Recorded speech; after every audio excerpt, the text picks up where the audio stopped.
Bueno, muy buenos días.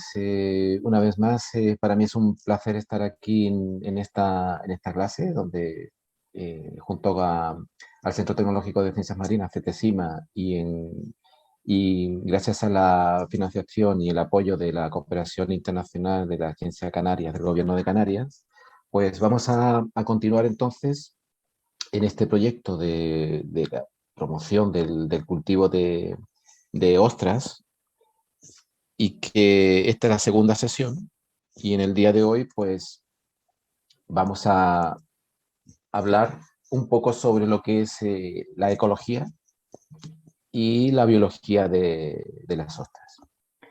Bueno, pues para poder entonces referirnos y entender un poquito más de lo que son las ostras, yo creo que conviene también explorar un poquito de qué grupo estamos hablando. Y para ello, por ejemplo, vamos a echar mano de este gráfico filogenético, en la cual podemos ver que el grupo de los moluscos o el Phylum Mollusca realmente está compuesto por muchísimas especies que presentan diferentes configuraciones morfológicas, algunas tan simples como los bivalvos, por ejemplo, que organizativamente desde el punto de vista morfológico son muy simples, en comparación, por ejemplo, a otros animales que podríamos catalogar, ¿no?, un poco más evolucionados, como son, por ejemplo, los cefalópodos, donde está, por ejemplo, los pulpos, las sepias, los calamares, donde aparecen estructuras eh, completamente evolucionadas, como por ejemplo el órgano, el ojo, que permite a este tipo de especies pues interaccionar de mejor forma con el medio ambiente, reaccionando, cambiando de color, o incluso, me imagino que lo habréis visto por televisión más de alguna vez, los pulpos abriendo, por ejemplo, un frasco y quitando la tapa para poder comer lo que estaba dentro. Entonces, lo cierto es que este tipo de organización filogenética, en su tiempo, por ejemplo, 20 o 40 años atrás, se hacían exclusivamente en función de ciertas características morfológicas que se iban encontrando en cada uno de estos grupos, y entonces permitía afiliarlos a cada uno de estos diferentes ramas, ¿no?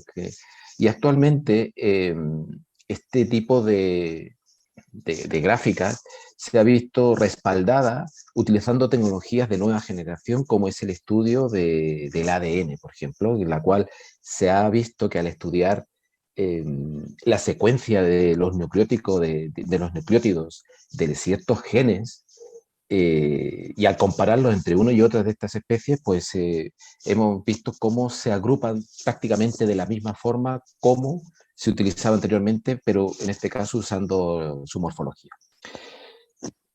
En cualquier caso, si vosotros queréis, por ejemplo, ahondar un poquito más sobre este tipo de estructuras, de filogenia, de conocer específicamente desde el punto de vista taxonómico, dónde se ubican las especies con la cual queremos trabajar, o del entorno de especies que componen nuestra parrilla de especies candidatas para acuicultura, pues aquí tengo dos enlaces, dos páginas que son muy interesantes, ¿no? En la cual está, por ejemplo, Molusca Base, que es una página en la cual, bueno, uno puede ir explorando cada uno de estos segmentos, y lo mismo tenemos también con la World Register of Marine Species, en la cual podemos conseguir información, tanto incluso de distribución geográfica, como también de la posición exacta del punto de vista taxonómico.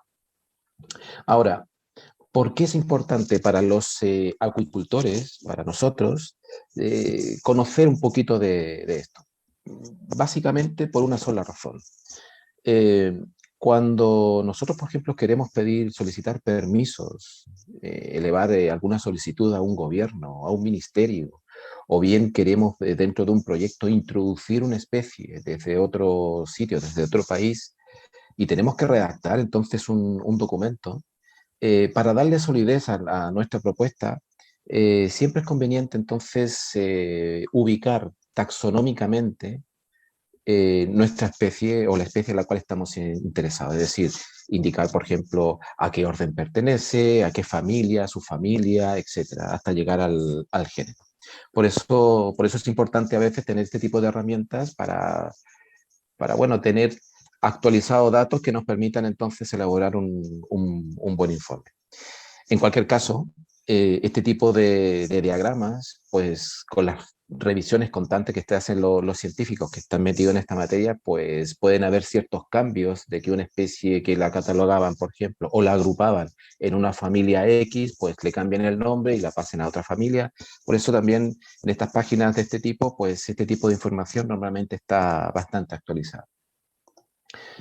Bueno, dicho esto, eh, podemos decir que las ostras son moluscos bivalvos filtradores. Y aquí hay tres palabras claves que tenemos que tener en claro. Por ejemplo, la primera palabra clave es molusco.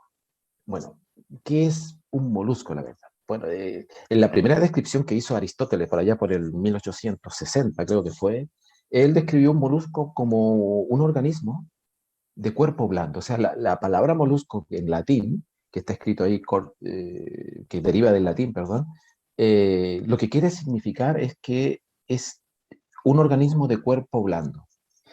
Pero para distinguirlo de otros organismos de cuerpo blando que también podemos encontrar en la naturaleza, como por ejemplo los nidarios, que son, bueno, especies como similares o parecidos o del grupo o del grupo de las esponjas o las medusas, ¿no?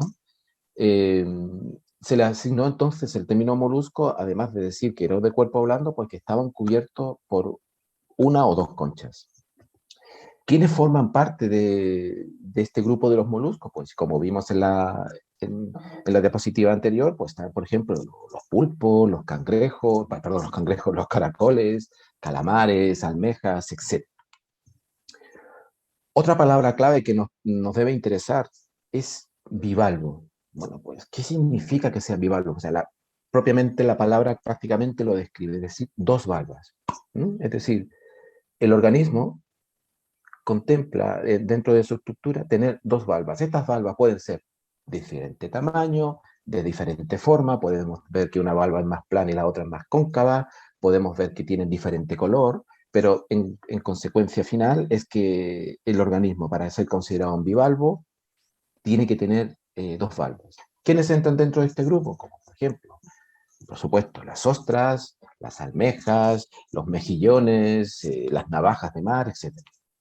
Y finalmente, la última palabra clave es que es un filtrador.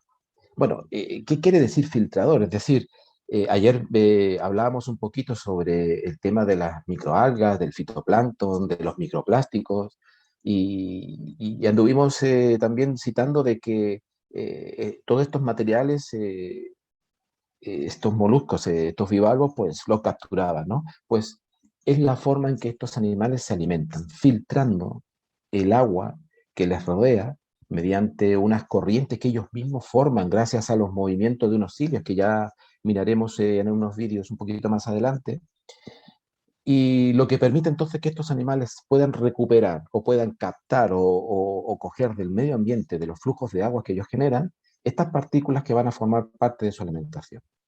Entonces, estas tres palabras claves, digamos que es un fundamento que no tenemos que olvidar cuando nos referimos a las ostras, a las almejas o a aquellos organismos que nosotros queremos cultivar.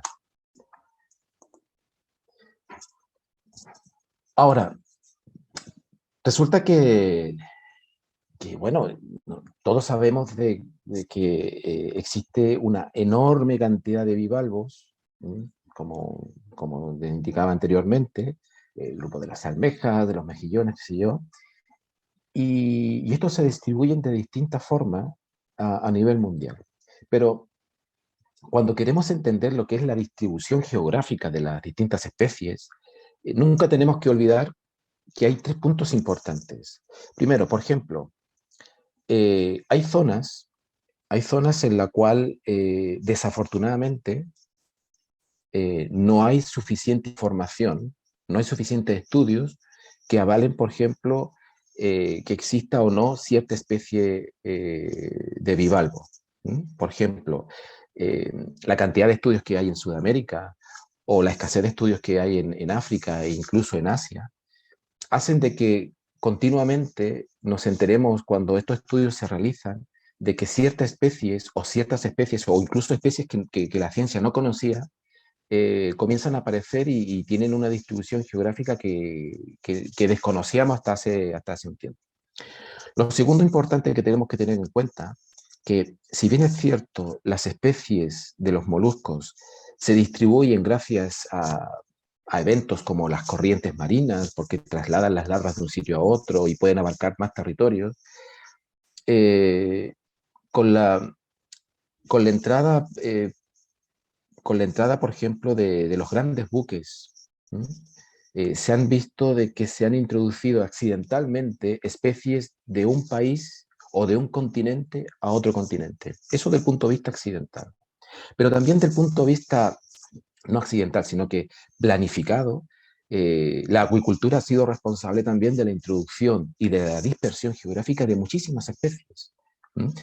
No solamente de especies de interés comercial, sino que desafortunadamente se han introducido especies que se han ido pegadas, que no lo han visto, se han ido pegadas en las conchas de, por ejemplo, de una ostra, y ha resultado que ese otra especie, ese otro caracol que no vimos en su momento cuando lo introdujimos, por ejemplo, desde el mar de Japón a las costas chilenas, por dar un ejemplo, pues ha resultado ser de que ahora tenemos entonces una nueva distribución para una especie que no era la especie objetivo. Esos puntos son importantes de tenerlos claros cuando queremos hablar de distribución. Ahora, en esta gráfica que se está viendo, aquí tenemos cómo se distribuyen las distintas especies de ostras que actualmente conocemos, que son de importancia comercial, bueno, en los distintos mares, en las distintas costas de todos los continentes. Esto puede tener modificaciones, por supuesto que sí.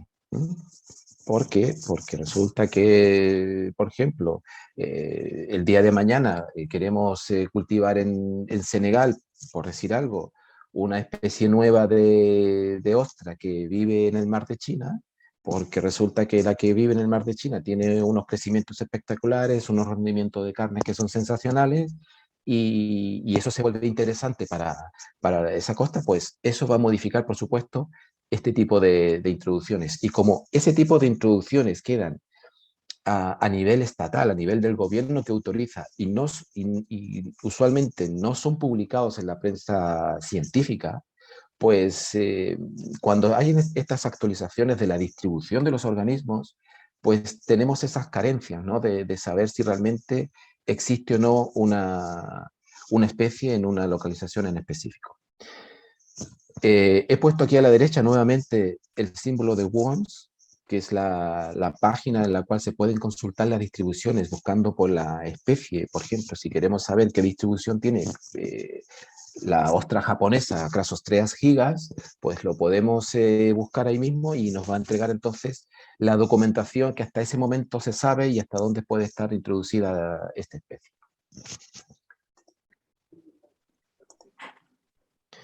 Bueno, continuando entonces con el tema de la distribución geográfica, pues aquí podemos ver, por ejemplo, los rangos de temperatura de cuatro especies comerciales, de cuatro especies de interés para la acuicultura, ¿no? Y que tienen distintos rangos dependiendo del país en el cual se está trabajando. Entonces se han descrito, por ejemplo, intervalos de temperaturas para que son crecimiento, por ejemplo, en Corea, en Taiwán, en la costa atlántica francesa, en Nueva Zelanda, ¿no? Y también las temperaturas que son adecuadas, por ejemplo, para lo que es el desove, ¿no? Eh, ¿Para qué nos puede servir a nosotros, los acuicultores, tener este tipo de información? Pues este tipo de información es valiosa, es muy valiosa, porque dependiendo estos rangos de temperatura, que ayer también hablamos un poco sobre los rangos óptimos de temperatura, los mínimos, los máximos, nos podría poner o ayudar a decidir si queremos emprender un nuevo proyecto de acuicultura con una especie, o con una, por ejemplo, con una de estas 4 especies que nosotros veamos interesantes para introducir en nuestra localidad geográfica. Ahora, eh, además, además siguiendo por la línea de lo que es la introducción de especies, conocer este tipo de distribuciones en cuanto a temperatura incluso nos puede ayudar para cuando preparemos el informe de petición a un ministerio o al gobierno, explicar, por ejemplo, que el rango de temperatura que tenemos en la costa en la cual queremos trabajar, pues serviría precisamente para tener una buena tasa de crecimiento, pero resulta que está fuera del rango óptimo de temperatura para un desove. Entonces, de esa forma podemos nosotros entregar seguridad de que sí, vamos a trabajar con una especie introducida, pero vamos a reducir el riesgo de que esa especie se implante a nivel general en la bahía porque cumple ciertas condiciones, según esta información científica, de que no se va a reproducir satisfactoriamente en el área. Cuando se presentan temas de introducción de especie, yo, por ejemplo, personalmente he introducido varias especies. Por ejemplo, en España introduje especies de moluscos. Realmente son procedimientos extremadamente largos. Son procedimientos, existen actualmente documentación que se sigue unos protocolos donde se describe cómo se tiene que hacer la introducción de la especie, donde hay que hacer toda una discusión bibliográfica de la especie en concreto, saber qué interacción puede tener esa especie en el futuro con las especies que están en las cercanías, si esa especie se va a volver dominante según la información científica que tengamos en ese momento. Pero ese tipo de reglamentación, que si bien es cierto, la FAO entrega, bueno, tiene por ejemplo ciertas regulaciones, no regulaciones, sino que guías, ¿no? De la cual en una introducción se podrían lograr, o sea, se deberían seguir. Hay países que tienen sí una legislación bastante dura y complicada como para poder hacer introducciones de especies fácilmente. Me refiero, por ejemplo, en específico. Es extremadamente difícil realmente introducir especies nuevas. Por ejemplo, si yo quiero introducir una especie de china en cualquier costa europea, como de la Comunidad Europea, es un ejercicio que puede tardar a lo mejor entre 8 a 12 años en conseguir la autorización. En cambio, en otros países, en la cual la legislación es más laxa o simplemente no existe una legislación que regule este tipo de situaciones, pues nos puede favorecer muchísimo y puede entonces alentar el que nosotros queramos presentar proyectos para poder introducir especies. Ahora, yo personalmente soy un partidario de la introducción de especies. ¿Por qué? Porque la introducción de especies permite incluso desarrollar proyectos, dar viabilidad a proyectos en la cual, utilizando las especies autóctonas, a veces se sienten un poco, o sea, aumenta demasiado el riesgo, porque cuando uno trabaja con especies autóctonas, eh, hay varios riesgos que uno corre. Me refiero desde el punto de vista de ejecución de proyectos. El primer riesgo es un riesgo biológico, en la cual no sabemos si realmente la especie va a ser capaz de soportar eh, los sistemas de cultivo. Existe después también un riesgo tecnológico, en la cual el desconocimiento biológico que tenemos de esa especie, no sabemos si tecnológicamente vamos a ser capaces de sacar la mayor expresión en crecimiento, la mayor expresión en reducción de las tasas de mortalidad de la especie objetivo, que si trabajamos como una especie autóctona. En cambio, cuando decidimos introducir especies que ya se cultivan en otras partes, de que hay una experiencia pero enorme de cómo se hace el proceso, eso nos da una seguridad enorme porque nos permite entonces decidir o por lo menos guiar cuáles son las mejores metodologías para sacar el mayor provecho de esa especie introducida. Ahora, la introducción de especies, sí, es un elemento fundamental para el crecimiento de la acuicultura, pero también tenemos que ser conscientes de que el impacto como acuicultores en este tipo de alternativas puede ser enorme. Por lo tanto, la seguridad que tenemos que, que tener nosotros en este tipo de situaciones, pues es extremadamente importante. Wow, wow, wow. Por favor, no sé si es que hay alguien que tiene el micrófono encendido.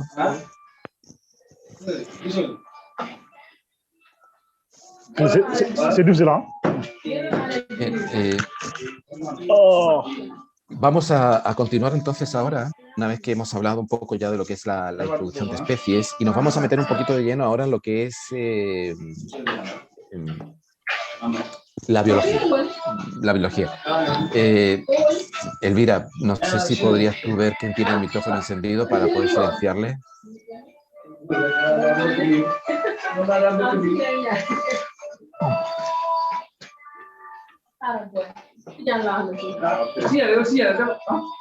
Bueno, continuando con lo que es el ciclo de vida de la ostra. Hola, no sé quién tiene el micrófono abierto, por favor, si lo puede cerrar.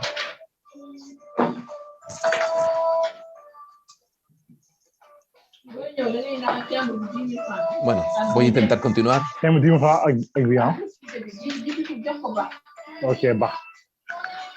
Bueno,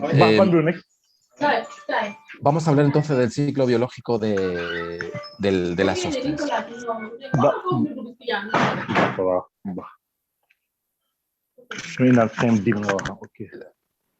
Sí, por favor, que tenga el micrófono abierto, que lo pueda cerrar para poder continuar.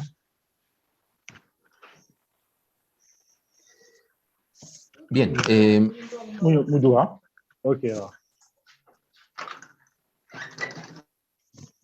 Bien, voy a intentar continuar con lo que estábamos hablando, los ciclos biológicos. Bueno, aquí, por ejemplo, en la derecha podemos ver el esquema típico de un ciclo biológico de una ostra, de una almeja, de un mejillón. O sea, es decir, los ciclos biológicos de los bivalvos son prácticamente muy similares en las distintas especies. ¿Por qué? Porque tenemos los mismos, o normalmente los mismos estados larvarios, y eso hace la dificultad de que podamos distinguir estados larvarios de una especie en comparación a otra especie. Por ejemplo, un estado larvario en una larva belíger, por ejemplo, realmente el ojo que vea esa larva belíger de esa ostra tiene que estar muy bien entrenado para poderlo diferenciar de una larva belíger que venga, por ejemplo, de una almeja o de un mejillón. El ciclo biológico entonces es extremadamente simple. Tenemos primero que dos sexos, una ostra hembra, por ejemplo, y una ostra macho, que bajo ciertas condiciones ambientales se sienten entonces, digamos, incentivados o inducidos a desovar. Estas inducciones que se presentan en la naturaleza vienen reguladas, por ejemplo, por cambios bruscos de temperatura, por ejemplo, una cantidad digamos, óptima de alimento en el agua. Tenéis que pensar de que, bueno, estos animales no tienen cerebro como para poder pensar. Ellos deciden o ellos se estimulan en función de ciertas características. Entonces, si ellos ven de que hay una buena temperatura, ellos inmediatamente dicen, bueno, pues voy a desovar ahora, porque resulta que esa buena temperatura le va a hacer bien para que mis óvulos o mis espermios puedan vivir, nadar tranquilamente mientras se produce la fecundación. Otra cosa importante es que cuando detectan también altas concentraciones ¿cómo se llama?, de alimento, piensan en lo mismo, es decir, no es que piensen, insisto, o sea, dice, oye, hay alimento, entonces mis larvas van a tener bastante disponibilidad de alimento para poder comer y van a poder desarrollarse satisfactoriamente. Entonces es el momento de desovar. Pero los desoves no solamente están relacionados con ese tipo de eventos, porque el desove es una respuesta a un estímulo ambiental que puede incluso significar que el organismo, cuando se sienta amenazado, de decir, estoy seguro que voy a morir hoy, así que antes de morir, pues que no se mueran conmigo mis futuras generaciones y voy a desovar. Entonces, siempre el desove es un estrés extra para los parentales, para las ostras adultas, para las almejas adultas, para todos los bivalvos adultos que tienen que entrar en esa situación. Bueno, entonces, una vez que tenemos esta inducción, este desove, pues ya sabemos lo que ocurre. Existe el primer paso, que es la fecundación. Los espermatozoides toman contacto con los ovocitos, en este caso, para entonces llegar a la fecundación. Si resulta que en el área donde estamos nosotros también hay, por ejemplo, almejas o mejillones, y ellas piensan exactamente lo mismo, que las condiciones están estupendas para poder desovar, y también eliminan al mismo tiempo de las ostras sus espermios y sus ovocitos, ¿es posible de que se interfieran? La respuesta es no, pero se ha dado circunstancias es que especies extremadamente similares ¿eh? puedan tener una fecundación cruzada. Por ejemplo, en Europa tenemos almeja fina, que es una especie de almeja autóctona de Europa, y tenemos otra especie introducida hace muchísimos años, que es la almeja japonesa, que también entonces comparten territorio y viven prácticamente naturalmente en varias bahías, por ejemplo, aquí en la costa española. Se da el caso que cuando llegan los momentos de desove y desovan ambas especies al mismo tiempo, pues hemos estado encontrando últimamente lo que se llama un híbrido, que es una descendencia que comparte, por ejemplo, la información genética de la almeja japonesa junto con la información genética que aporta la madre o el padre de la almeja europea. Y tenemos entonces una nueva especie que comparte características morfológicas de ambas y que nadie los ha creado, pero existe este tipo de interferencia que se ve naturalmente. ¿Eso puede tener un beneficio para los agricultores? Pues desde cierto punto de vista, pues sí, porque si nosotros detectamos que esos híbridos pueden ser más resistentes a ciertos tipos de enfermedades, más resistentes a ciertos tipos de condiciones ambientales que favorezca mejores tasas de crecimiento, mejor rendimiento en carne, pues puede ser que nosotros utilicemos entonces esa técnica de hibridación ya en instalaciones especializadas para entonces artificialmente generar este tipo de organismos. Y esta tecnología, pues en acuicultura sí que se ha utilizado muchas veces con otras especies de moluscos y es una alternativa que normalmente siempre estamos atentos. Bueno, una vez que ocurre entonces esta fecundación, el primer estado larvario que es típico de los moluscos es la larva trocófora, que es, como se ve allí, es muy pequeñita, tiene una forma muy peculiar, eh, como, ay, ahora mismo no me sale la palabra, pero tiene esta forma como de pera, ¿m? Característico que tiene un anillo de cilios, y así como pasa el tiempo, rápidamente se va transformando en el primer estado larvario, que es la larva Beliger, y el primer estado, que este es de la larva D, que característicamente tiene esta forma de letra D, por eso se le llama así. Científicamente tiene otro nombre, se le conoce como la larva Prodiso concha 1, pero es que ese tipo de cosas para nosotros los agricultores, a ver, está bien conocerla, pero en la jerga que manejamos, pues si tú le explicas a otro acuicultor, mira, que estoy encontrando larvas de, pues ya sabes básicamente de qué se está hablando. El estado de desarrollo sigue avanzando con el tiempo y entramos, por ejemplo, sigue creciendo esta larvita y entramos a la larva Beliger, después viene la larva umbonada, que es cuando aparece una estructura típica en la parte donde se articulan normalmente ¿cómo se llama? Las valvas. ¿M? Si os dais cuenta, por ejemplo, eh, a partir de la larva umbonada hasta la larva donde aparece una mancha ocular, ¿no? O incluso hasta la poslarva, diría yo, nos parece que se parece mucho incluso a una almeja grande. ¿Eh? O sea, eso para que veáis característicamente, o sea, que morfológicamente son tan idénticos que es muy fácil confundirse.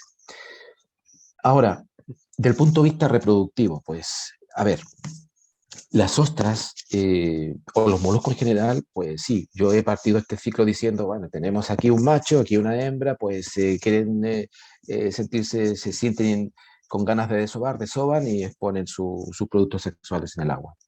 Bueno, pues resulta que hay grupos de ostras, como por ejemplo del género Ostrea, por ejemplo, una especie en concreto, Ostrea edulis, en la cual eh, la ostra al momento de desovar mantiene esos óvulos dentro de su cámara, dentro de su interior. O sea, desova, o sea, el producto sexual, el óvulo en este caso, sale por el conducto de la gónada, sale al exterior, pero no sale directamente al agua, sino que queda retenido entre las valvas, digamos, en una cavidad que nosotros conocemos como cavidad paleal, y es donde se ubican las branquias, por ejemplo, y ahí las conserva.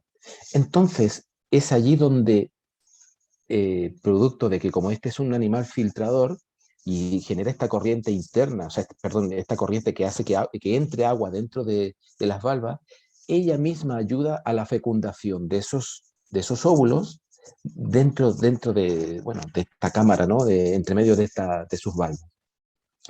¿Y hasta cuándo las mantiene allí? Bueno, pues las mantiene allí hasta que la larva desarrolla o cumple gran parte del desarrollo embrionario, y cuando ya la larva comienza y es capaz de valerse, digamos, por sí sola, o sea, ya tiene formada una primera concha y tiene un velo que le permite nadar, pues en ese momento los libera.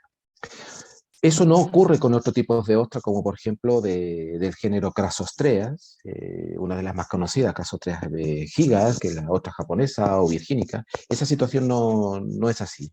Estos organismos, macho o hembra, pues liberan sus productos sexuales directamente al medio y le desean mucha suerte y ellos se desentienden completamente. Ahora, pero sí lo que tenemos en este tipo de ostras también es que podemos ver un hermafroditismo.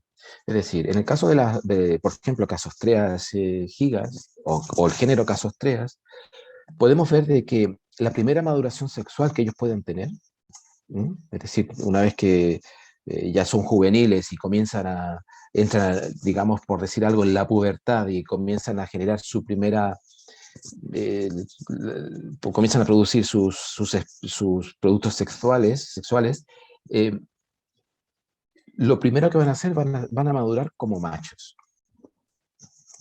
Y van a eliminar entonces, van a desovar como machos. Pero el segundo desove, el segundo ciclo de desove, que es normalmente al año siguiente, pues ya cambian a hembra y luego pueden volver a cambiar a macho o bien terminar como hembra y morir como hembra. Entonces, ese tipo de situaciones también las podemos encontrar, es muy común en las ostras, de que tengamos entonces un hermafroditismo asimétrico. Asimétrico. ¿Por qué asimétrico? Porque en la gónada primero se es macho y en la misma gónada después se es hembra, y y además es secuencial, porque se es primero un sexo y después se va con otro sexo. Eh, lo cierto es que los hermafroditismos en los moluscos bivalvos no es que sea algo extraño, pero, por ejemplo, los pectínidos son hermafroditas sincrónicos, porque en la misma gónada podemos diferenciar la parte masculina de la parte femenina. No sé si conocéis pectínidos como el pecten máximo, o mejor otro, Argopecten purpurato, que es un pectínido típico de la costa de Chile-Perú, que por cierto es una especie que he estado muy interesado en introducir en muchos sitios. Estuve viendo incluso la posibilidad de introducirlo en su tiempo en Marruecos, porque tiene un excelente mercado. Bueno, en ese animalito podemos ver esos gónadas, que hay una parte que es em, color crema, color amarillo, como un amarillito así, pero crema, y la parte más femenina es un color rojo. Y ese color rojo es porque los huevitos, los ovocitos que están allí dentro, pues acumulan también una gran cantidad de lípidos, de grasas y pigmentos que ayudan a que entonces tengan ese color. Aquí tengo un pequeño vídeo, ¿eh? En la cual vamos a ir viendo todo este ciclo que les he comentado, ¿no? Y en la cual podemos ver, por ejemplo, esta es una ostra, y vamos a ver cómo ocurre en el desove. La ostra empieza a abrir entonces sus valvas. ¿Mm? Se nota cuando empiezan a abrir las valvas de esa forma es porque están tremendamente, digamos, entre comillas, excitados, se sienten muy inducidos para poder reproducirse. Y si pudisteis ver la forma en cómo expulsó, eso es lo típico que ocurre en los machos, ¿eh? El macho desova de una forma como que tira, eh, da la impresión como que fuese talco, ¿sabes? ¿Sabes? Lo esparce de una forma completamente diferente a como lo vamos a ver ahora. ¿Mm? ¿Ven? Que es como un chorrito, ¿no? Así. Y esto es la hembra. ¿Mm? Es completamente diferente como desova. ¿Por qué? Porque los ovocitos, bueno, tienen un tamaño diferente, se comportan diferente y como podéis ver, van cayendo inmediatamente. Bueno, después de entonces que ocurre la fecundación, aquí tenemos, mire, 40 micrones, mire, es muy pequeñito. ¿Mm? Nos aparece entonces, aquí podéis ver el primer corpúsculo polar, que es el indicativo que hay fecundación exitosa. Y así como va avanzando el tiempo, vamos viendo, ¿no? Cómo comienzan las primeras divisiones celulares. ¿Eh? Aquí tenemos ya un embrión de 4 células, después pasa a 8. Aquí podemos ver claramente, por ejemplo, el polo animal del polo vegetal. Se van diferenciando cada vez más. Han pasado ya 2 horas. Entramos a la parte de blástula. Esto lo podemos ver en un microscopio. En 8 horas podemos repasarnos todas estas. Aquí ya comienzan a aparecer los esbozos de la trocófora. Ya se ven los cilios que están allí, ¿no? Aquí aparece ya la larva D, que es una D, y aparecen los cilios porque es una Beliger, el Beliger es característico. Aquí ya tenemos concha, como podéis ver, y el tamaño sigue avanzando. Para recordar que partimos más o menos en 40 micrones y llevamos en ciento y pico. Aquí ya comienza, esto ya es una larva bombonada porque se nota, ¿no? Se nota cómo ha desarrollado ya su concha y ese velo tan bonito, ¿no? Que se ve, que le permite entonces a estas larvas moverse. Y aquí aparece algo que es muy significativo y que es muy importante para nosotros los agricultores, que es la mancha ocular. La mancha ocular, tal como lo dice la palabra, es un fotorreceptor. ¿Mm? Un fotorreceptor. Es como un ojo primitivo. ¿Mm? Que lo único que hace entonces, o que le proporciona a este animalito, en este estado larvario, es poder saber dónde está la luz. Y preguntaréis, bueno, pero ¿por qué es importante para estas especies saber dónde está la luz? Bueno, porque en los primeros estados larvales, y específicamente ya en esto, eh, estos animalitos, si bien es cierto, las primeras horas no comen porque no tienen boca aún, y todo ese desarrollo ocupan sus reservas energéticas para poder desarrollarse. Están atentos a dónde está la luz porque ellos saben que donde está la luz va a estar el fitoplancton y es donde tienen que ir a comer. ¿Mm? Pero esos son los primeros estados, pero cuando, así como va avanzando los estados de desarrollo y de crecimiento y se va formando esta concha, ese mismo punto ocular le sirve entonces para decir, ahora tengo que cambiar mi sistema de orientación porque ahora quiero irme al fondo. ¿Por qué? Porque en el fondo es donde vivo yo, en el fondo del mar, en el fondo de donde estemos, es ahí donde vivo yo. Entonces, utiliza, por ejemplo, esta mancha ocular para poder tener esa diferenciación. ¿Mm? Este larva, cuando tenemos larva con ojo, también que se le llama, mire, aquí se aparece, por ejemplo, también ya la larva extendiendo este pie, que es sumamente importante. Bueno, pero para que no se me vaya la idea, cuando tenemos también la larva con ojo, con este pequeño ocelo o esta mancha ocular, nosotros en ese momento podemos comenzar a hablar en términos de acuicultura de lo que se llama una larva competente. Una larva competente es una larva que ya tiene las características funcionales óptimas para poder comenzar a explorar el sedimento donde finalmente va a vivir. Y para poder decidir esta larva dónde va a vivir, echa mano de su pie. Este pie que se ve fantásticamente aquí, ¿sí? Que insisto, que esto parece que fuese una almeja, pero no lo es una ostra. Pero tienen un pie, que después desaparece, por supuesto. pero tienen un pie. Bueno, ¿y por qué les sirve este pie? Porque con este pie comienzan entonces a explorar las distintas superficies donde ellos van a querer vivir, donde ellos van a querer fijarse. ¿Y cómo hacen eso entonces? ¿Para qué les sirve? Bueno, ¿o qué lo incentiva a ellos para decir, aquí me quiero quedar porque aquí está espectacular? Ahí tienen importancias lo que nosotros llamamos en acuicultura el biologizar una superficie. Por ejemplo, estos animales se podían fijar, se podían asentar prácticamente en cualquier superficie. ¿Qué condiciones tiene que tener esa superficie? Que se forme una película de bacterias, naturalmente, una película de bacterias. ¿Por qué? Porque esa película de bacterias lo que hace es que se llena de una especie como de neurotransmisores que le indican a la larva que ese va a ser un buen sitio porque, por ejemplo, nunca va a quedar al descubierto de agua porque esas bacterias solamente viven si es que están siempre bajo el agua, por ejemplo. Entonces, cuando llega el momento de que esta larva sensitivamente toca esa superficie biologizada, dice, pues aquí me quiero comenzar a quedar y comienza entonces a reptar utilizando este pie. Y mientras va ese proceso, estas larvas tienen un órgano que produce un viso. Un viso es como, recordando por ejemplo a Spider-Man, el superhéroe este que lanza como una especie de tela de araña, ¿no?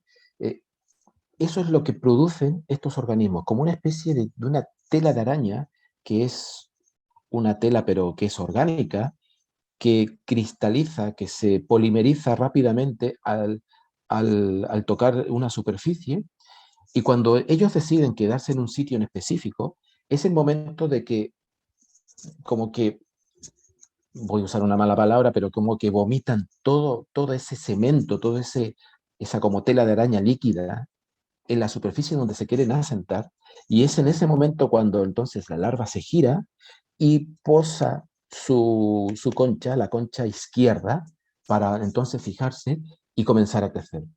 Y eso es enormemente importante para nosotros los acuicultores, el proporcionar entonces estructuras de cualquier tipo que nos puedan ayudar a que ese asentamiento sea favorable.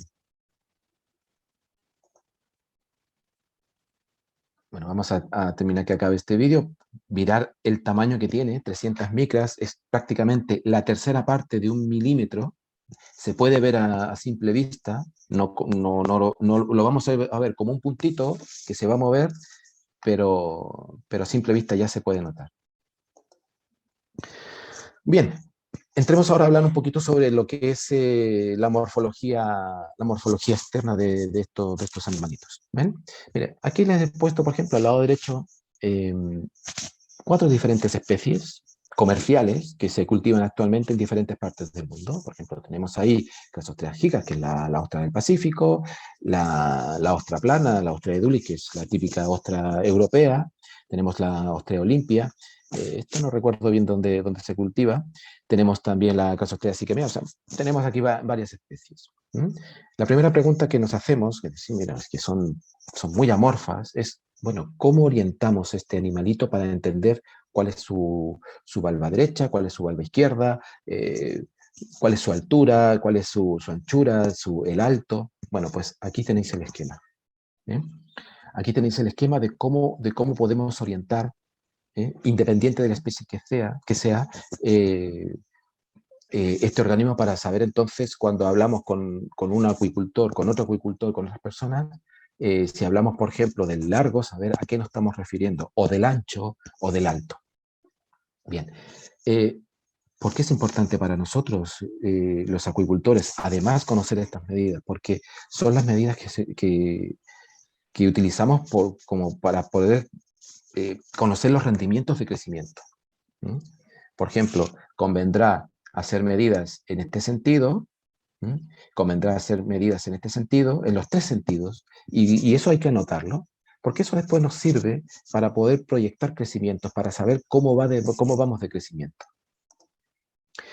Bueno, ya hemos visto un poquito de morfología externa, pues vamos a entrar un poquito ahora a meternos en morfología interna. Estos animales son extremadamente simples. Y vamos a comenzar, por ejemplo, al momento de abrir una ostra, que es lo primero que vamos a ver, que es este tremendo músculo, que es el músculo aductor. ¿Qué función tiene el músculo aductor?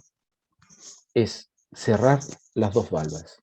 Esa es la única función que tiene este músculo aductor. Cuando se contrae, se cierran las valvas. Cuando se relaja, las valvas se tienden a abrir. ¿Por qué se tienden a abrir? Porque el opositor a ese movimiento de cierre lo tenemos aquí en la charnela. ¿Eh? En la charnela, que hay una proteína elástica, que es donde se articulan, que hace que siempre la valva esté abierta. Entonces, es el músculo el que al contraerse cierra la valva. Ahora, este músculo, para nosotros los agricultores, es tremendamente importante porque se da el caso de que la fortaleza de ese músculo va a determinar cuánto tiempo nuestra ostra puede vivir fuera del agua.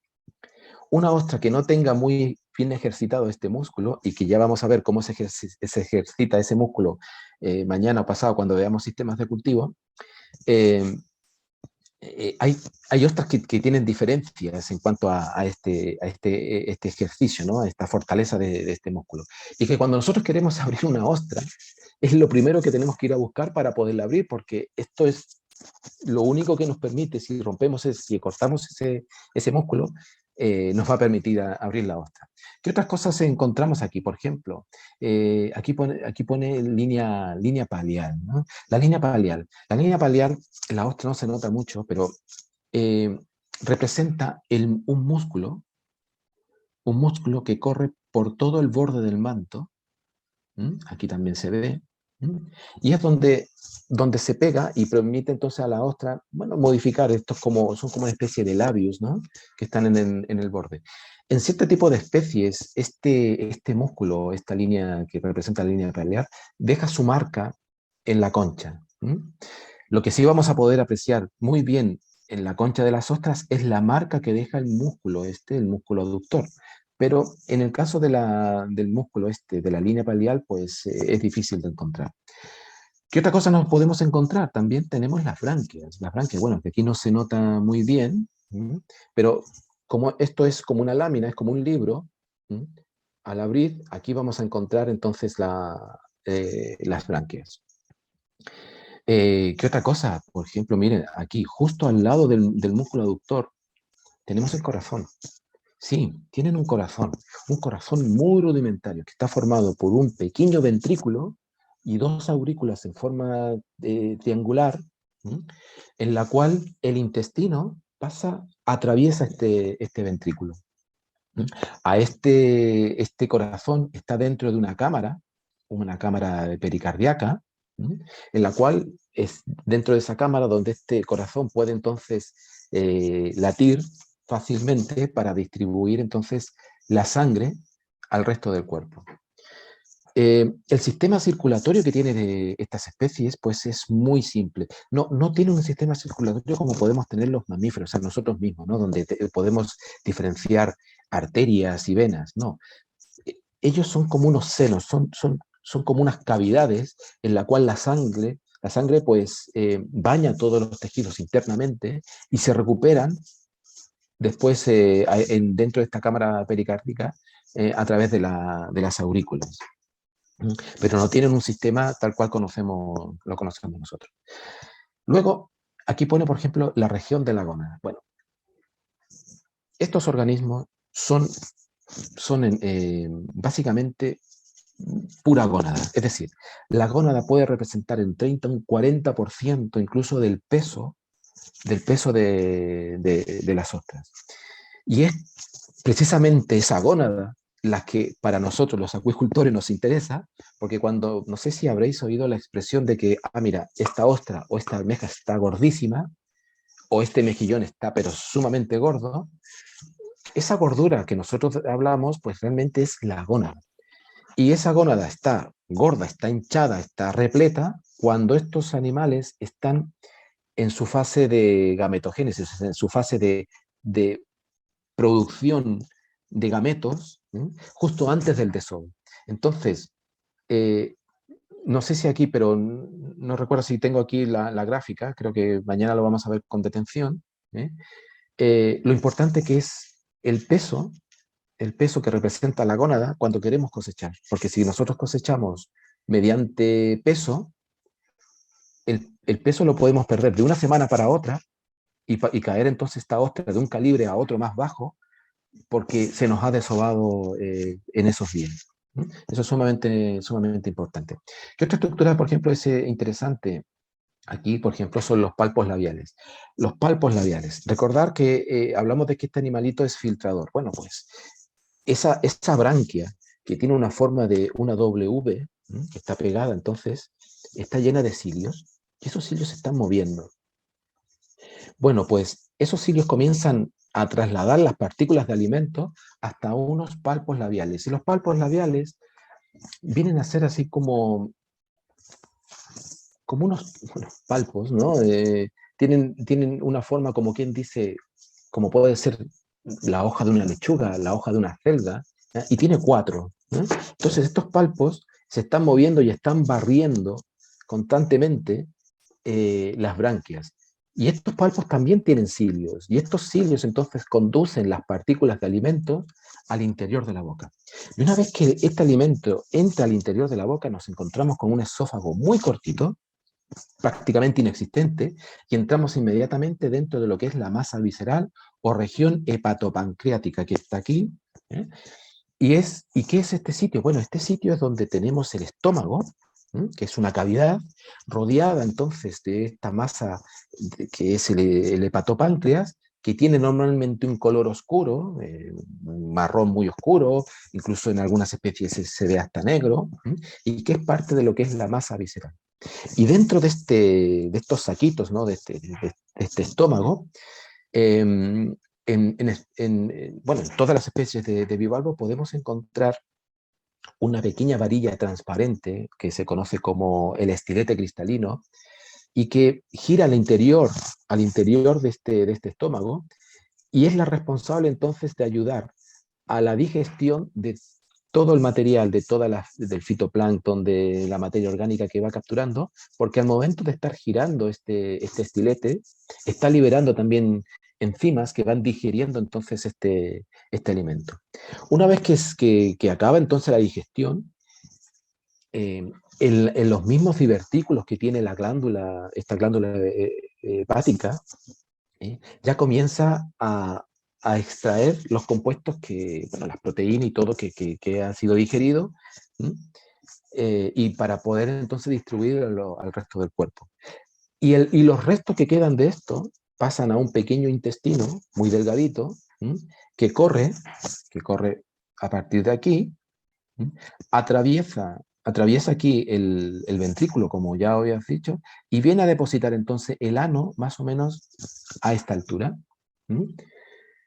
Eso cuando hacemos una disección, pues es muy fácil de ver. Cuando tenemos también incluso un animal recién cosechado, se puede ver cuando abren las valvas, pegado al músculo aductor, pues una pequeña manchita, como un tubito negro, que representa precisamente la parte final del intestino, donde se abre finalmente el ano. Mira, por aquí puse también el sistema nervioso. Veréis, estos son animales extremadamente simples. O sea, del punto de vista organizacional de sus tejidos, tienen solamente ganglios que vienen a ser como pequeñas acumulaciones nerviosas y de las cuales irradian diferentes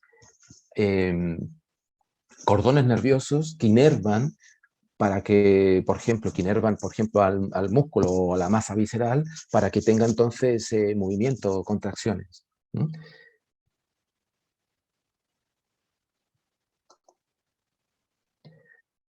Bien, como habíamos dicho entonces, dentro de la alimentación, yo puse esta diapo porque lo que realmente me interesa es enseñarle lo que viene ahora. Bueno, esto es una imagen, ¿no? de cierto tipo, o sea, no es que sean el fitoplancton común, pero para que tengamos una referencia. Ayer les enseñaba, me acuerdo, una escala para tener conciencia de los tamaños que tienen de los animales que estamos viendo. Y, por ejemplo, ayer les explicaba de que, por ejemplo, el glóbulo rojo que nosotros tenemos en nuestra sangre tiene un tamaño entre 7 y 8 micrones. Pues las microalgas que normalmente comen estos animalitos, pues si comparáis aquí, podéis ir notando de que estamos hablando de que el fitoplancton es, bueno, son células que son extremadamente pequeñas, que no las podemos ver a simple vista. Esto es a lo que quería llegar. Estuvimos hablando de la alimentación, de las partículas. Esto es. Veréis. Aquí en este vídeo, me gusta este vídeo porque aquí podemos ver, por ejemplo, las branquias y cómo están estos cilios que yo les explicaba, ¿no? Que capturan el alimento, cómo se están moviendo. Y esto está generando, que no lo vemos, está generando una corriente, una corriente que entra, por ejemplo, por aquí, bueno, ahí se ve, y aquí está capturando entonces las partículas de alimento. Y estas partículas de alimento son las que van a posteriormente llegar hasta los palpos, y finalmente a la boca. Bueno, ya casi estamos por terminar, falta un poquitín. Vamos a hablar ahora de enfermedades, parásitos y algunos epibiontes. La palabra realmente, no sé si lo que es epibiontes viene... Epibionte no es un parásito como tal, sino que son todos aquellos organismos que viven pegados a la concha, y que hacen de la concha de las ostras, de las almejas, de los mejillones, su casa. O sea, es decir, bueno, pues yo me quiero poner a vivir sobre la concha de este mejillón o de esta ostra y ahí me quedo. Entonces paso a ser un epibionte. El término parásito, técnicamente hablamos de un parásito cuando un organismo se aprovecha de otro. Específicamente cuando hablamos de que ese aprovechamiento es un aprovechamiento del tipo nutritivo, es decir, si la ostra está comiendo 1.000.000 de microalgas por hora, pues de ese 1.000.000 de microalgas por hora, pues yo parásito, pues me estoy quedando con el 20%, por ejemplo. Eso sería, digamos, una definición bastante estricta de lo que sería un parásito. Pero hay organismos que no son parásitos, pero que sí que viven al interior de la ostra, que no generan ni una enfermedad ni un disturbio a la vida de las ostras. Y en ese momento hablamos entonces de comensales, es decir, bueno, pues mira, vives ahí, no me molesta, pues yo tampoco me importa que estés conmigo, pues ya está. Nosotros mismos, supongo que lo habréis visto a lo mejor en televisión, no sé qué, que si nos rascamos un poco la cabeza y lo miramos al microscopio, pues tenemos también unos bichitos que son los ácaros y que están con nosotros, y aunque nos duchemos todos los días y acá, pues viven con nosotros y eso pasan a ser, bueno, viven con nosotros, y entonces pasan a ser comensales, no nos producen daño, no, entonces esa es la diferencia. Bueno, y enfermedades, bueno, ya veremos a qué nos referimos. Bueno, antes de entrar a explicar este esquema que he querido hacer aquí, os quiero explicar un poquito sobre la Organización Mundial de Sanidad Animal, o también conocida como la Oficina Internacional de Episodios, la OIE. Bueno, ¿qué es este organismo? Naciones Unidas tiene, entre muchas otras asociaciones como la FAO, no sé qué, pues tiene este organismo que se dedica a controlar, a prestar asesoramiento a los gobiernos en términos de sanidad animal. Bueno, dentro de esto, de la información que podemos encontrar en esta página web de esta organización, pues está el código sanitario y el manual acuático. Tanto el código sanitario, bueno, como lo dice la palabra, es un código.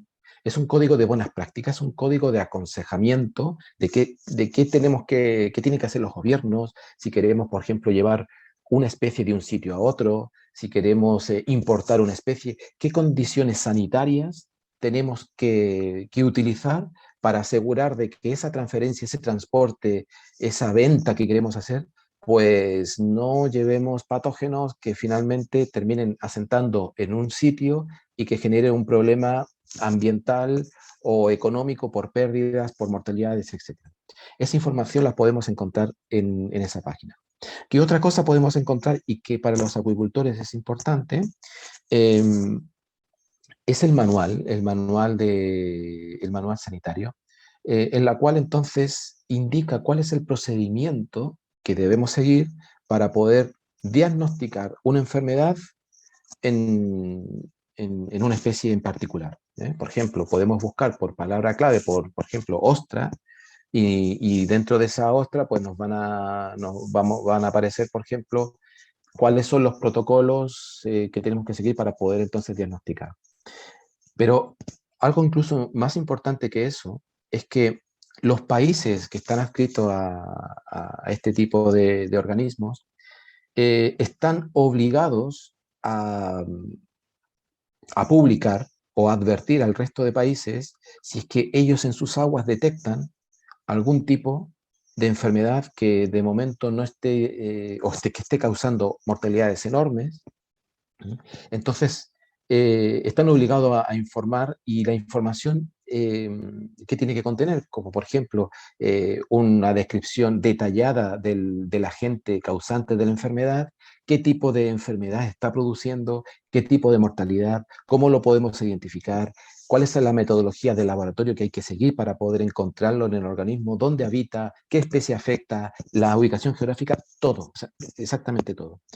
Además, cuando nosotros trabajamos con introducción de especie, nos fijamos también en esto porque son las primeras cosas que tenemos que rendir frente a organismos nacionales, a los gobiernos, de decir, bueno, pues mire, nosotros queremos introducir esta especie y según la lista de la OIE o de la Organización Sanitaria esta mundial, pues cumple porque no tiene ninguna de las enfermedades que ahora mismo están listadas aquí, por ejemplo. ¿eh?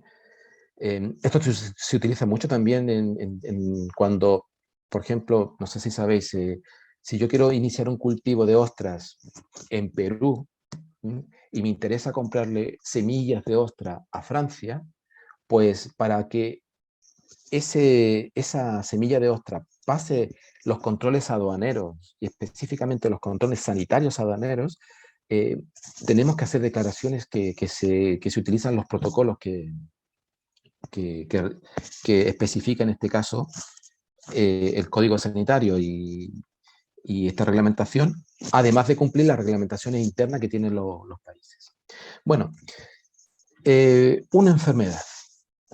Una enfermedad, ¿cuándo ocurre? Bueno, pues las enfermedades ocurren ¿eh? o están extremadamente ligadas a factores climáticos y ambientales ¿sí? que provocan un estrés. En la ostra, por ejemplo. Estos factores climáticos ambientales tenemos que sumar la actividad humana. Y en la actividad humana me refiero a cuando estamos en un cultivo. Vosotros pensáis, por ejemplo, si tenemos las ostras dentro de nuestro cultivo y las movemos y las lavamos, no sé qué, pues oye, es parte de mi trabajo, pero nosotros no sabemos realmente de que ese ejercicio tan normal para nosotros está provocando un estrés enorme al, a la especie que está en este momento en cultivo. Entonces, a eso también me quiero referir con la actividad humana. Cuando tenemos esos son son, digamos, los factores más externos que pueden influenciar la aparición de una enfermedad. ¿Qué otros factores pueden aparecer también? Bueno, pues factores intrínsecos propios de la misma especie, como son los factores biológicos, ¿no? O sea, factores biológicos podemos entender como digamos, esa como predisposición o que, no sé, no, es que esta pues ya se veía débil porque viene de una progenie que no está muy bien. Estos factores biológicos que son muchas veces, como digo, intrínsecos, que son difíciles de detectar. ¿Qué otro factor tienen que jugar para que aparezca entonces una enfermedad?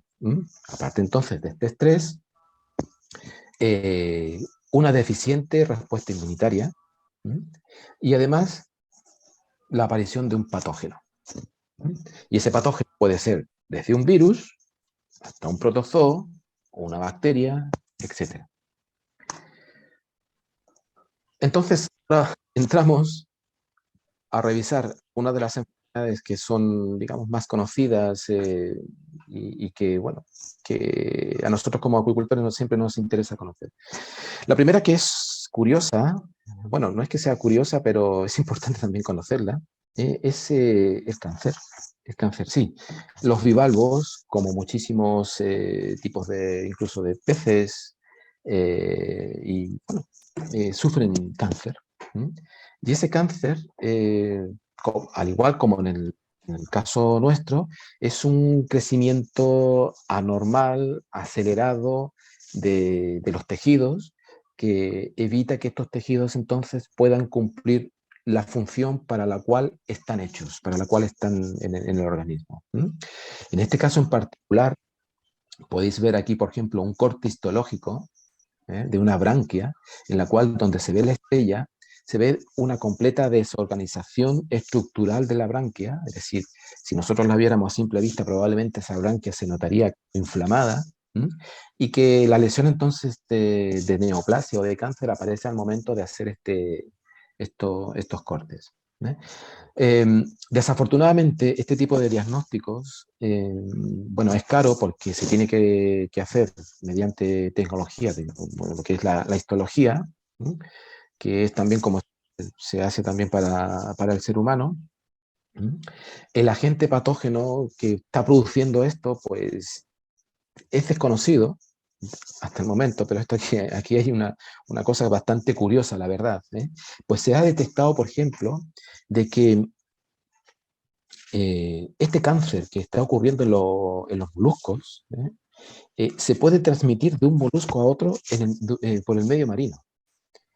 Esa transferencia que ya está comprobada dio inicialmente, digamos, el pensar de tener una primera hipótesis de que este cáncer a lo mejor estaba siendo transmitido o era consecuencia de la transmisión de un virus, ¿no? Pero desafortunadamente tampoco se ha encontrado ese virus. ¿No? Y, y, para complicar aún más el asunto, es que este cáncer se puede transmitir incluso de una especie a otra especie completamente diferente. Es decir, un mejillón con cáncer se puede dar el caso que se lo pueda transmitir a una almeja.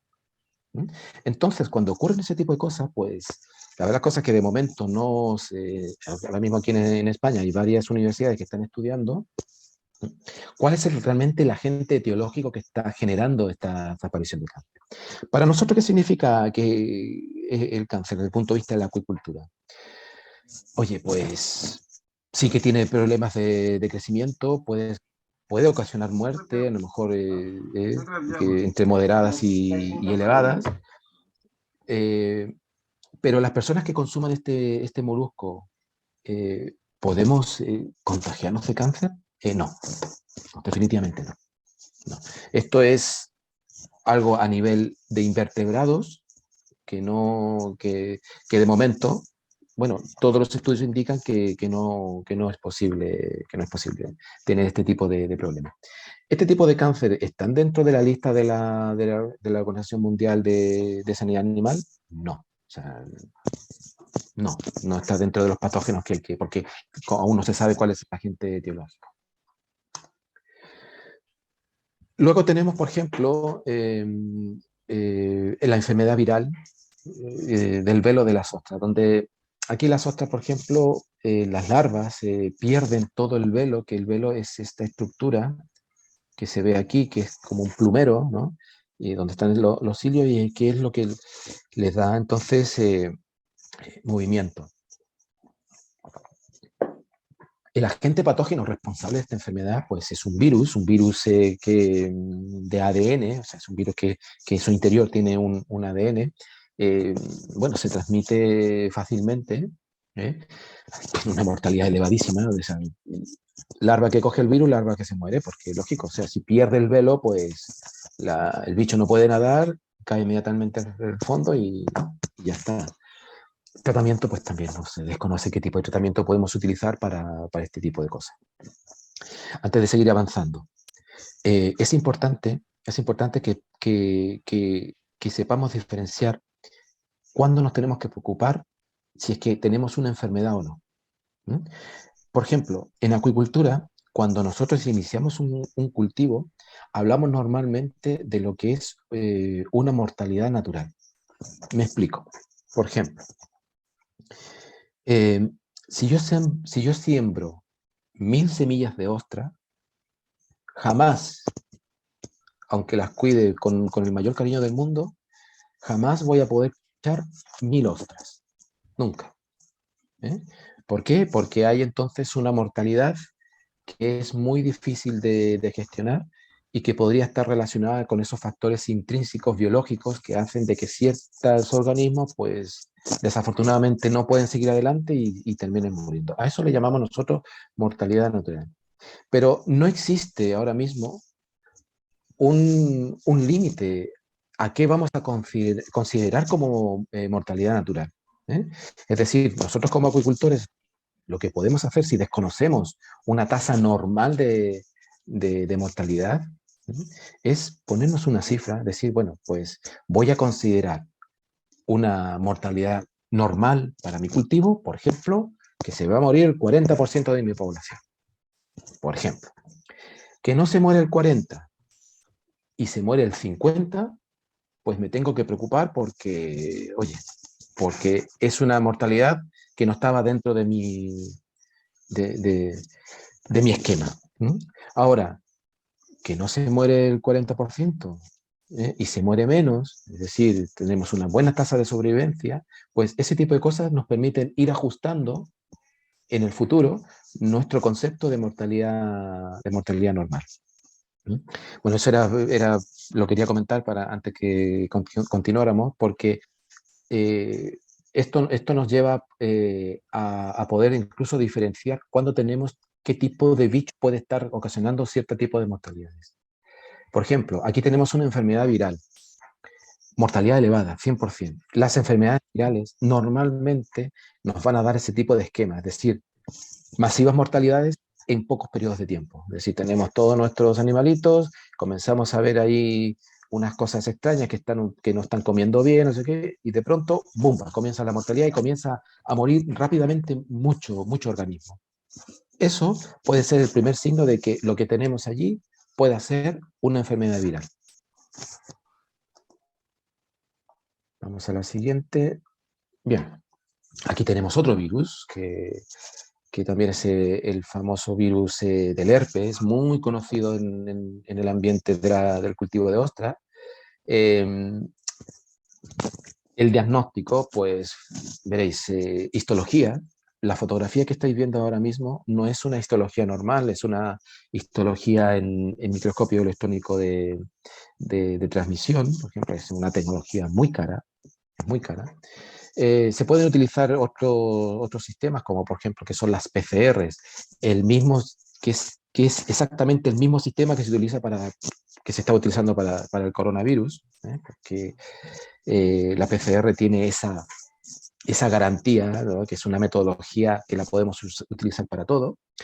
El agente patógeno identificado para esta enfermedad pues, es este virus, el OSHV1 del tipo 1, porque había uno y bueno, ya sabéis que los virus, así como van contagiando, van evolucionando, entonces como van apareciendo nuevas variantes, pues se les va mencionando con respecto a esa nueva variante y esta es la variante tipo 1. Mortalidad elevadísima, 80-90%, de verdad, enfermedad viral. ¿Y a quién atacan? Bueno, pues principalmente esto lo vemos en los juveniles, ¿no? Que de pronto nos hacemos con los juveniles y nos metemos al agua, hay un cambio de temperatura, no sé qué, se eleva el estrés, ¡pumba! Y empezamos con la mortalidad. Esta es una de las enfermedades que yo incluso personalmente pido que cuando compro semillas, pido un análisis de este tipo. Y si no lo tengo, o sea, no es que si no lo tengo, sino que incluso para comprobar, yo he llegado a montar laboratorios de biología molecular para implementar la técnica PCR, para entonces yo mismo hacer las pruebas, porque estos protocolos, como os dije, los podemos copiar fácilmente del manual acuático de la oficina esta de la Organización Mundial de la Salud Animal. ¿No? Tratamiento para este tipo de cosas, pues desafortunadamente no hay.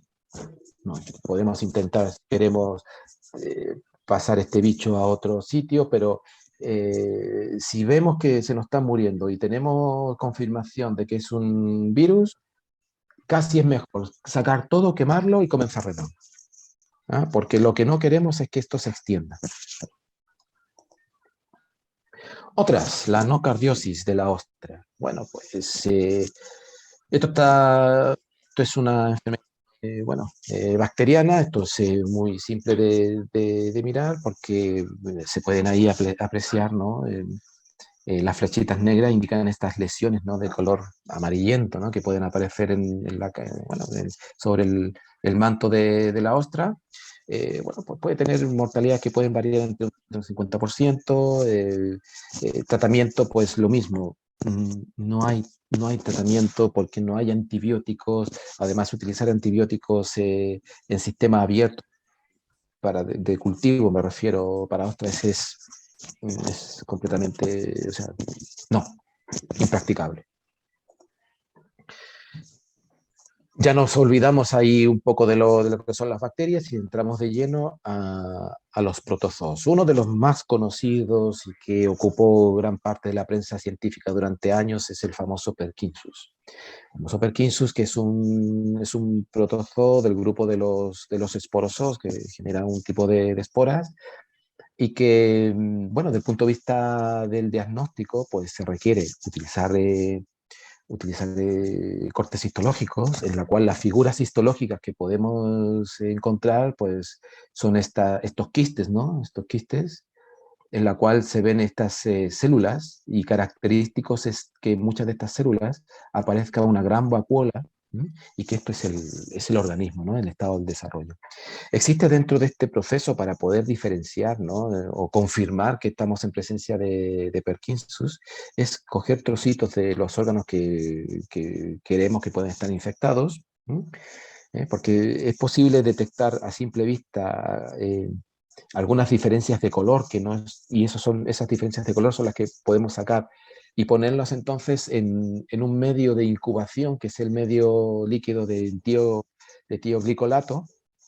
Ya os digo que esa información es pública y está ahí, hay protocolos para esto, donde después de un tiempo de incubación podemos ver que aparecen entonces estas zoosporas biflageladas, y que son los estados infectantes que tiene este animalito, o sea, este parásito, al resto de esporas. Imagínate, son esporas muy pequeñitas que tienen dos flagelos que le permiten nadar, y como la ostra, la almeja o lo que sea es filtrador, pues tiene el camino hecho. Lo tiene simple, pero muy fácil para poder infectar a otra ostra. Mortalidad, pues también, pues tiene mortalidades altísimas. Tratamiento, pues desafortunadamente tampoco tenemos un tratamiento porque no hay forma. Ya os digo que al momento de detectar es mejor descartar, quemar y comenzar de nuevo. Y nos metemos con otra más, otro protozoo, también es bastante complicado, que aparece en las listas de la Oficina Internacional de Episodios, de la OIE, de la que hemos hablado continuamente. El diagnóstico también es por histología, se trata de marteliosis, la especie que lo provoca es Martelia SPP. El término SPP quiere decir que no he querido citar una especie en concreto porque hay varias especies de Martelia, hay varias especies de moluscos bivalvos que son afectados por esta enfermedad. Produce también elevadas mortalidades. Nosotros aquí en España la hemos sufrido. Y se puede ver, por ejemplo, en el corte histológico aquí de la glándula digestiva, o sea, del hepatopáncreas, cómo aparecen, ¿no? Estas estructuras redonditas, que son los estados de desarrollo de este protozoo, que forman entonces estos como esporas que así como van madurando, van reventando, ¿sí? Pasan a este espacio interno, a estos túbulos del hepatopáncreas, luego pasan directamente al intestino, y del intestino entonces la ostra, el mejillón o la almeja los libera al medio, que son entonces los estados infectivos que van a entrar a otras ostras o almejas. Tratamiento, pues tampoco hay tratamiento. Bonamia, otro amigo conocidísimo dentro de la parte de los moluscos, también es un protozoo producido por Bonamia.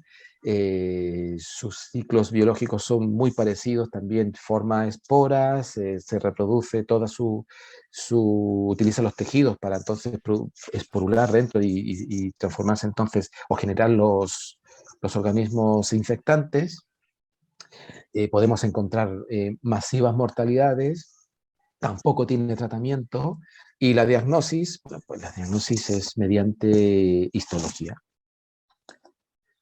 Otra más, Haplosporidium. Haplosporidium es otro protozoo ya del grupo de las haplosporas, que también genera estados infectantes mediante una espora, y la podemos identificar entonces mediante cortes histológicos, en este caso, por ejemplo, también en este caso, creo que esta es la branquia, y podemos ver, por ejemplo, estos cúmulos, ¿no?, de células, que parece como una mora, ¿no? Y que esto es todo el organismo, es todo el bicho, que se está reproduciendo, generando entonces una enorme cantidad de esporas que va a liberar al medio para infectar a todo Cristo. Tratamiento, pues tampoco tenemos tratamiento para esto. Bueno, ahora ya hemos terminado con gran parte o de las más conocidas. Hay muchas en cualquier caso. Si aquí nos poníamos a hablar de enfermedades, pues igual terminamos mañana.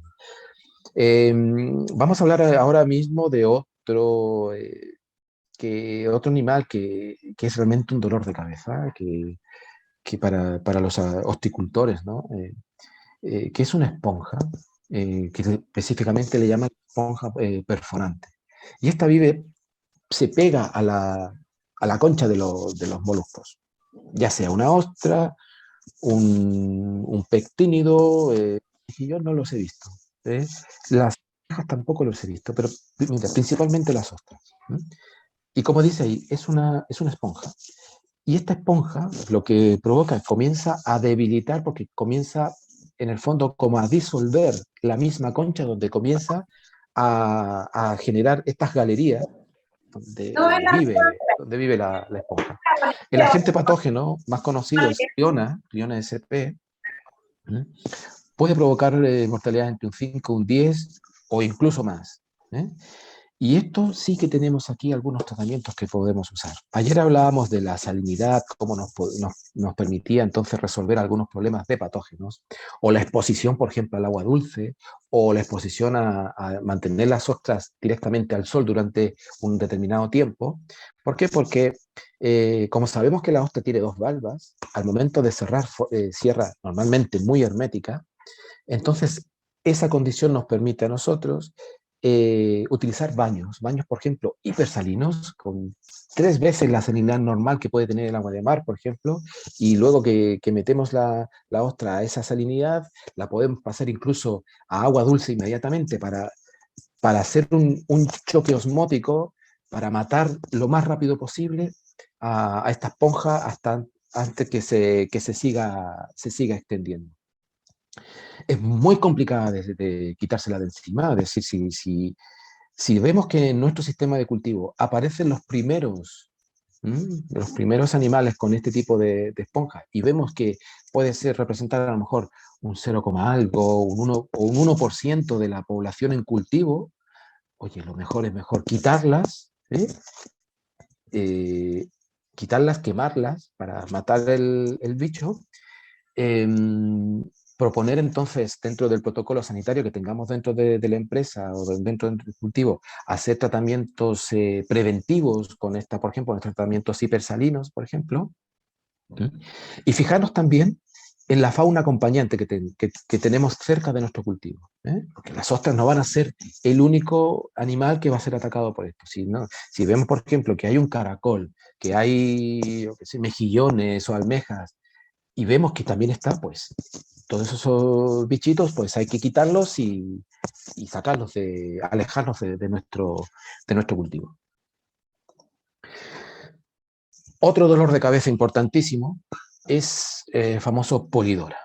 Polidora es un gusano, es un poliqueto, de la familia de los espiónidos. Esta familia es muy fácil de distinguir porque en la parte anterior, en la parte donde está la cabeza, tiene estos dos tentáculos. Esto es característico de la familia de Espionidae. ¿Y qué es lo que hace Polidora? Pues, oye, a ver, Polidora vive también en la concha de las ostras, por ejemplo, Y cuando llega la larva de Polidora a la superficie de la concha, comienza a disolver la concha y comienza entonces a, a fabricar galerías por donde entonces este animalito y se mete a vivir. ¿Eh? Entonces, lo único que nosotros vemos es un pequeño agujerito, tal cual lo veíamos en la fotografía anterior de Cliona con la esponja, ¿eh? Pero aquí vamos a ver solamente unos cuantos agujeritos donde vamos a ver aparecer, cuando lo metemos al agua, este animalito que va a sacar su cabeza con los dos tentáculos, que es la forma que tiene de alimentarse, porque este también es un animal filtrador y que utiliza estos tentáculos, ¿no? Para poder entonces captar estas partículas de alimento y poder comer. ¿Qué daños provoca la concha? Pues fijaros aquí, una concha de ostra, cómo cómo se ve cuando está infectada con polidora. Eh, ¿Podemos tener pérdidas por mortalidad con este bicho? Pues sí, porque la concha se debilita muchísimo. Entonces, cuando estamos en pleno proceso, por ejemplo, de un desdoble de las conchas, o sea, de las ostras, y hay mucho contacto, pues se pueden romper. Y eso es pérdida para nosotros. ¿Qué otro efecto tiene? Tiene un efecto considerable en el mercado. Nadie que le guste las ostras va a querer comerse una ostra en la cual se ve que la concha que está negra, ¿eh? Porque así queda. Y además que estas lesiones negras que están en el interior de la concha, muchas de ellas si rompen, o incluso no es necesario hasta que rompan, ¿no? Como están negras, eh, tienen mal olor. Recordar ayer cuando hablaba yo del ácido sulfídrico y del color negro, del olor a huevo podrido, pues es lo mismo que podemos encontrar aquí. ¿Por qué? Porque en estas cavidades hay ausencia de oxígeno, hay enorme cantidad de materia orgánica, hay bacterias y las bacterias comen y si no tienen oxígeno, pues utilizan el azufre y ahí tenemos entonces estas lesiones. ¿Qué podemos hacer para eliminarlo? Pues, oye, una solución hipersalina, mezclarlo con agua dulce y siguiendo los mismos consejos que podríamos seguir para el tema de la esponja. Nos cambiamos de grupo, ya salimos ahora de los poliquetos, por cierto. Yo he mencionado una sola especie de poliqueto, una sola familia, pero hay más. Hay por lo menos dos o tres más que son también importantísimos. Por ejemplo, Teresa Arabella, que es una especie también de gusano perforante que atacó a la industria del cultivo de aliotis en Australia, pero que fue en Australia y en Sudáfrica, fue desastroso, unas mortalidades, unas pérdidas enormes, ¿no? Pero insisto que bibliografía hay muchísimo. Entramos a otro grupo, el grupo de los copépodos. ¿Eh?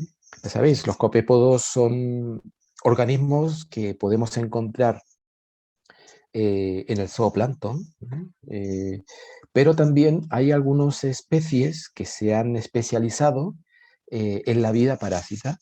Y es el caso como, por ejemplo, tenemos el caso de Mitilícola, que es un parásito de moluscos bivalvos, y dentro de los copépodos incluso hay, hay especies que son parásitos de peces, se, se enganchan en la cabeza, en las branquias, en las aletas, una especialización morfológica extraordinaria para este bicho. O sea, si yo pongo aquí la foto de un copépodo y os digo que este es un copépodo, pues posiblemente no me vais a creer, pero sí, es un copépodo porque adquiere, mirar, es como la forma de un gusano. Bueno, ¿dónde vive este animalito? Bueno, este animalito vive en el tubo digestivo, en el intestino de las ostras. Aquí podéis ver, por ejemplo, una almeja, ¿m? En la cual la flecha indica dónde está metido. ¿Eh?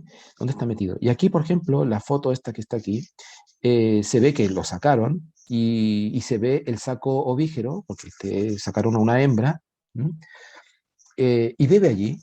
Se alimenta entonces de los desechos que tiene la almeja y desafortunadamente pues provoca serios problemas para la almeja porque la almeja deja de comer porque seguramente le produce dolor, no puede defecar bien y es un incordio, la verdad. Como especie también tenemos los dos sexos, los dos pueden estar en el mismo espécimen. Una vez que el macho fecunda a la hembra, pues la hembra comienza a generar estos sacos ovígeros, de la cual emergen entonces los estados infectantes, y los estados infectantes pasan por una etapa bueno, de Nauplius, después viene una etapa copepodito, es lo típico que ocurre en este tipo de organismos. Como ya os dije, el agente etiológico en este caso es mitilícola. Tratamiento, pues podemos probar con soluciones hipersalinas, pero la verdad las cosas es que es muy complicado. Honestamente es muy complicado porque ahora no tenemos cómo hacer llegar ese ambiente salino al interior del molusco, ¿no? Porque el molusco puede soportar el ambiente salino siempre y cuando esté cerrado, pero en el momento que abra, pues también le perjudica. Otro más, de los copépodos, el pseudomitilícola, este animalito pues ya tiene más características y morfología más típicas de un copépodo de vida libre. Y de hecho, si recordáis la fotografía anterior con mitilícola, pues este ya no tiene esa forma de gusano. Este se nota que es ya como un copépodo y este vive entonces en la parte exterior del organismo. Me refiero a la parte exterior, pero siempre dentro de las valvas, ¿eh? Y le gusta pasearse por todo, por las branquias, por los palpos. Entonces, ese paseo que hace, utiliza entonces sus patitas y sus piezas bucales, donde va entonces royendo el tejido de nuestra ostra, de nuestro animal. Entonces, va generando heridas. Al momento de generar heridas, como nos pasa también a nosotros, si tenemos una herida y la tenemos abierta por muchísimo tiempo, pues se nos puede infectar. Y si se nos infecta, pues ya ahí tenemos una batería de bacterias que pueden entrar e infectar a nuestra almeja, a nuestra ostra y producir entonces una enfermedad bacteriana oportunista producto de este animalito. Tratamiento, pues podemos probar con temas hipersalinos, pero insisto, vive al interior de las ostras y entonces es complicado, es complicado. Afortunadamente, eh, bueno, no afortunadamente, desafortunadamente, este animalito junto con mitilícola, pues tienen una amplia distribución geográfica y atacan un montón de bivalvos. Por tanto, si nosotros al abrir una ostra o una almeja o lo que sea, vemos que hay lesiones en las branquias, bueno, que vemos que no está normal, pues al momento de hacer un frotis a un microscopio óptico normal, pues probablemente ya podamos encontrar fácilmente este animalito. Bueno, pues hemos llegado al fin de esta sesión, pues espero no haberme extendido mucho porque realmente el tema de las patologías pues está para bastante más y encantado de recibir vuestras preguntas.